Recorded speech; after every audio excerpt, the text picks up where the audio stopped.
Birshut Moray Berrabotai, es para mí un privilegio estar en este lugar, enfrente de ustedes, enfrente de los Jajamim, y con el permiso de todos ustedes, el tiempo es corto y quiero aclarar algunas cosas. No sé si saben ustedes, en Israel existen ciudadanos judíos y ciudadanos árabes.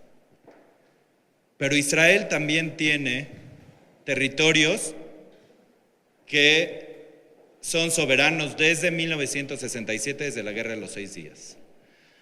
Uno de esos territorios es Jerusalén.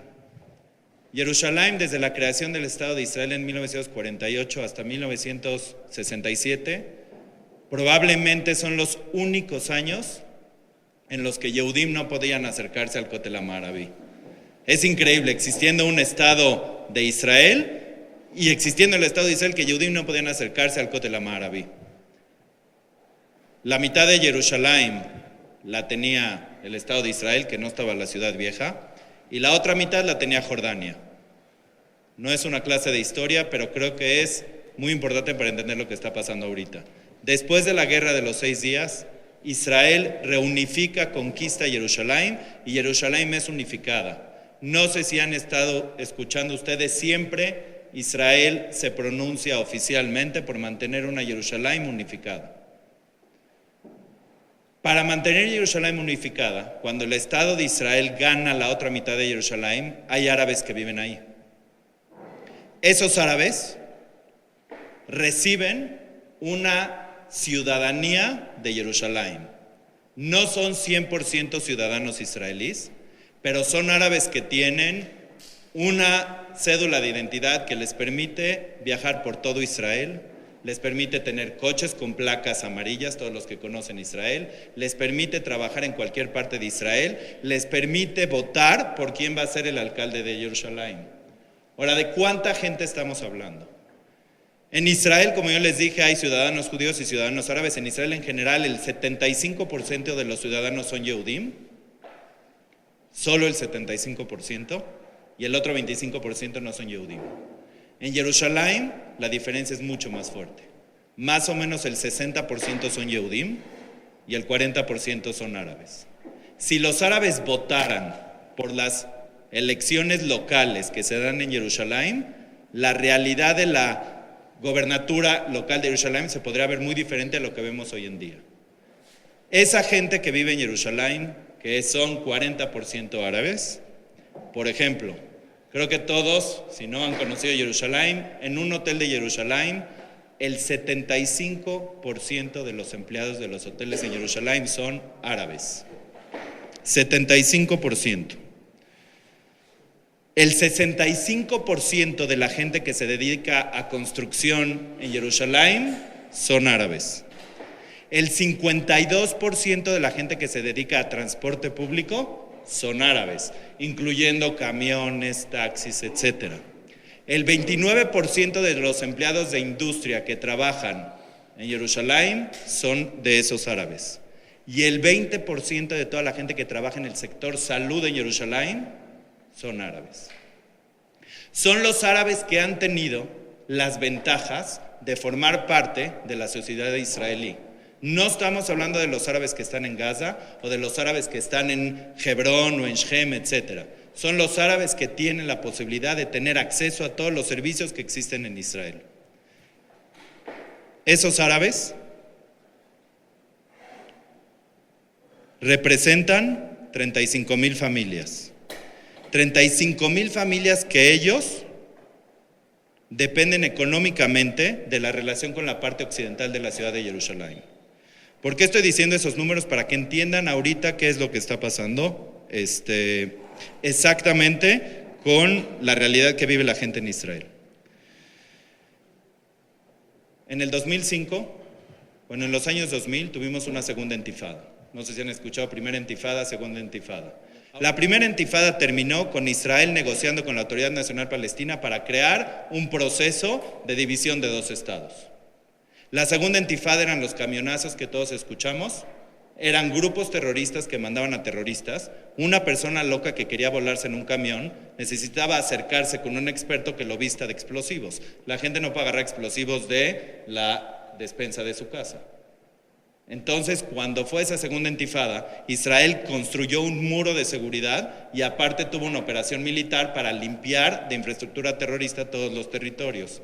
Sin embargo, hoy en día no hay ninguna organización terrorista que esté organizando a esta gente. Son jóvenes, y les voy a decir este dato en promedio, son jóvenes de menos de 20 años. No pertenecen a grupos terroristas, no tienen antecedentes penales, no son muy religiosos. No es que podamos tener una lista de qué afiliación o a qué mezquita pertenecen. Muchos no son religiosos. Si no forman parte de ningún grupo terrorista y muchos no son religiosos, ¿qué es lo que está pasando? ¿Qué es lo que prendió que esta gente de repente salga a las calles con cuchillos? ¿Por qué de la noche a la mañana empezamos a ver esta situación? Hay un tema muy fuerte que es Har HaBayit y este es lo que quiero hablar. Desde la conquista de Israel, Har HaBayit es donde estaba el Beit HaMikdash, donde están las mezquitas. Si nos paramos en el Kotel es la pared del Har HaBayit, donde estaba el Beit HaMikdash, y hoy en día las mezquitas están en el Har HaBayit. Desde 1967 que Israel está a cargo de todo Jerusalén, hay un status quo. El encargado de las mezquitas es Jordania. Eso quiere decir que Israel tiene que quedar con Jordania cuestiones de seguridad. Pero en los últimos tiempos han habido grupos de Yehudim que intentan subir a rezar al Har HaBayit. Por otro lado, existe hoy en día mucho más gente emocionada que estamos en tiempo del Mashiach y hay cada vez mucho más información sobre los utensilios del Beit HaMikdash, etc. Y los árabes, cuando se hacen problemas, la policía de Israel, por ejemplo, ellos van a rezar los viernes, dicen solo pueden entrar árabes de mayores de 60 años o solo pueden entrar tanta cantidad de gente a rezar. Entonces, eso los líderes religiosos lo están utilizando para decir que Israel quiere romper el status quo y quiere sacar a los árabes de ahí. Eso prende a la gente, ese es un factor religioso. El siguiente factor que existe, la gente con la que estamos ahorita lidiando, los terroristas con los que estamos hablando ahorita, ¿en qué año nacieron? Estamos hablando de gente de 20 años. ¿Ok? Estamos muy jóvenes. Esa gente ha vivido decepción tras decepción. El proceso de Oslo prácticamente está muerto. No existe hoy en día, no existe nadie que presente una posibilidad real de arreglo con los palestinos. Hace unos años hace 20 años habían posibilidades de arreglo. Hoy en día no hay una posibilidad de arreglo política. No existe político en el mundo que ofrezca una solución. Ni Obama ni absolutamente nadie, de izquierda o de derecha. Eso trae mucha decepción a la gente y por eso la gente está saliendo. En el último discurso que dio Abu Mazen, que es el líder de la Autoridad Nacional Palestina en la ONU, declaró que ya no está obligado a reconocer a Israel. Todos los acuerdos que habían firmado los palestinos con Israel, Abu Mazen públicamente en la ONU los tiró a la basura. Eso quiere decir que ya no tenemos ni posibilidad ni con Abu Mazen. La gente está triste y empieza a salir a las calles. Pero hay un factor más fuerte. El factor más fuerte es el factor de, en hebreo le dicen asatá, es el factor de motivar a la gente a ser violentos. El antisemitismo es algo muy fuerte y hoy en día hay dos sociedades que están a prueba moral. Hay una sociedad que ha creado niños capaces de acuchillar a otra persona enfrente.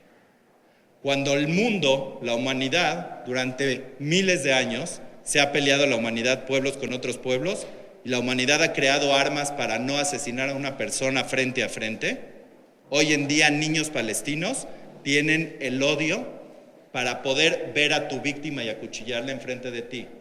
Y por otro lado vemos una sociedad israelí que está dispuesto a arriesgar su vida con tal de salvar a otro yehudí que está siendo atacado. Hemos visto lo más bajo de la sociedad humana y también lo más grande de la sociedad humana. Hemos visto cómo Yehudim se arriesgan por salvar a otros Yehudim. Hemos visto una sociedad muy armada moralmente. Pero también es, por primera vez, una sociedad que aunque pueda presumir del mejor servicio de inteligencia, no le sirve para nada ahorita. Una sociedad que pueda hablar del mejor ejército del mundo, no le sirve para nada. Una sociedad que pueda hablar de los mejores agentes de seguridad y la mejor policía, no le sirve para nada. El gobierno de Israel ha tomado varias decisiones para arreglar esta situación. Primera decisión, hay que decirle a la sociedad que estamos orgullosos de la sociedad y que solo la sociedad, el ciudadano común se puede cuidar a sí mismo y otros ciudadanos lo pueden cuidar a sí mismo. Todos aquellos que pueden portar armas, que las saquen a las calles. ¿Pero qué creen? Al otro día que los israelíes dieron ese comunicado, los palestinos también lo hicieron. Ataquen Yehudim con armas. Si ven las dobles noticias, ahorita les voy a decir cómo están las dobles noticias. Segunda situación que hay que hacer. Los terroristas hoy en día en Israel hay una política. Un terrorista que comete un acto terrorista destruye en su casa. La ley de Israel así lo marca. Hoy en día no solo van a destruir la casa, sino que la casa que destruyen en ese terreno no se puede volver a construir. Segunda situación, todas las propiedades que tenga un terrorista, haya sido asesinado, muerto o quede vivo, todo será confiscado. Los derechos de residencia de ese terrorista, les dije que tienen cédula de identidad. El que es terrorista, le quitan todos esos derechos de residencia. La policía de Israel tiene que ser incrementada, tienes que llenar de policías la calle. 300 guardias van a ser contratados para proteger todos los camiones y toda la infraestructura de transporte de Jerusalén.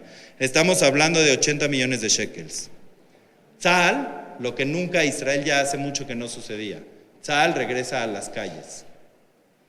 Si un soldado le preguntan qué es lo primero que le enseñan en el ejército de Tzahal, el ejército de Israel, un soldado cuando entra al ejército le dice: nuestra misión es mantener al enemigo afuera de nuestras fronteras. El ejército de Israel tiene que lograr que nuestra forma de vida no entre, no nos cambie nuestra forma de vida. Hoy en día el ejército de Israel tiene que estar en las calles.